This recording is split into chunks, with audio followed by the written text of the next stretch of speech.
Hello, friends. Welcome to my YouTube channel. It's been a while since I added a new video, so I wanted to add a new video. And I had a wonderful vacation and wonderful time off, and now I'm back into work, into the swing of things. And so I wanted to make a little video on some EFT refinements on some things that have been showing up for people this week. So when we do our tapping, a couple of things. When we have an emotion, I encourage you to think about it as in this emotion or this issue or this theme is currently in my energy field. In other words, don't ingest it so much, like don't take it in. So if you're feeling sad, don't necessarily say, oh, I am so depressed or I am always sad. Instead, you want to reframe it to there is sadness in my energy field. And then tap on that. Even though there is sadness in my energy field, I accept myself. Even though there is sadness in my energy field, I accept myself. Even though there is sadness in my energy field, I accept myself. The sadness in my field, the sadness in my field, the sadness in my field, the sadness, the sad feelings, the sadness in my field, the sadness in my field. And then check in with yourself. How's the sadness? Because when we take it in, it's called an introjection. When we just take it in, like, oh my gosh, I'm just this terribly sad person all the time, then it becomes or can become like our identity, and it gets a hold of us more versus saying, oh, right now I'm experiencing this. This is in my energy field. Now, the other reality I wish to share is whatever is in our energy field, we will then draw more of it to us. So, energy law says whatever is in our field is going to create more experiences for us to have that experience. Okay, so let's say you feel insecure. If you don't identify that insecure feeling and release it, then what happens is that insecure feeling, by energy law, attracts situations that makes you feel insecure to prove why you have this feeling. So it's all very reinforcing on an energetic level. So the first thing we need to do, if we're having repeated situations, like let's say you're feeling rejected on a regular basis, or you feel lonely, or you feel sad, or you feel incompetent, or you feel whatever the emotion is, the first thing you need to do is identify it. So, oh, I have insecurity, a feeling of insecurity in my energy field.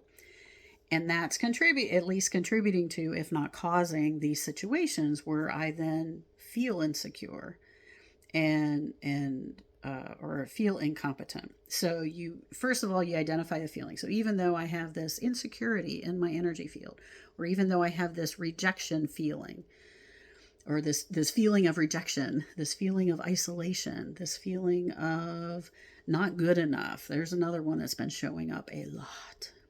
Believe me, most human beings don't feel good enough about something, about everything. So even though I don't feel good enough, even though I feel in competition with everyone, even though I feel rejection in my energy field, I accept myself. And then the feeling of rejection, the feeling of competition, the feeling of never being good enough, whatever it is, tap it through. Get it out of your system. Get the intensity down. Because once we're not carrying that energy so much or as intensely, then your experiences in life will change. Believe me, they will. Now, I'm a fan of let's work on everything. So I'm not just like, oh, do this and you'll feel differently and your whole life will change. Maybe, maybe not. You may still have to make behavioral changes. Okay, so in life, we have behavior, actions, we have thoughts, and then we have feelings. And, at any point, so it's a big circle, it's a big circle spiral. We keep going round and round. And different therapy methods approach making change at different points. So your cognitive behavioral theories, CBT, look at what is behavior, what's somebody doing, and what they're thinking. And then the assumption is, oh, the feelings will change. When you change what you do and change how you think, then of course you're going to feel different. That's fine. There are other theories that try to incorporate everything and want to look at, yes, what are your thoughts, what are your feelings, and your behavior. EFT looks to change feelings first. And EFT doesn't necessarily have okay, now you're going to go do such and such. So EFT is a method, the tapping shifts how you feel. Now, what I find is that when people feel differently, they act differently and they think differently. And I find feelings tend to drive behavior more than thoughts do.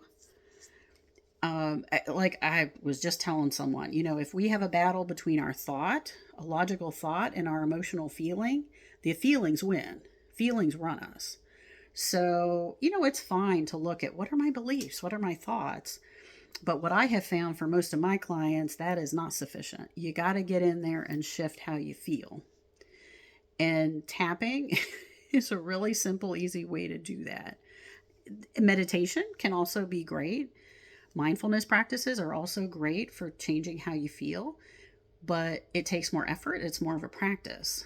EFT is like so easy and so simple. So do the tapping and do some mindfulness practices too. Build that up.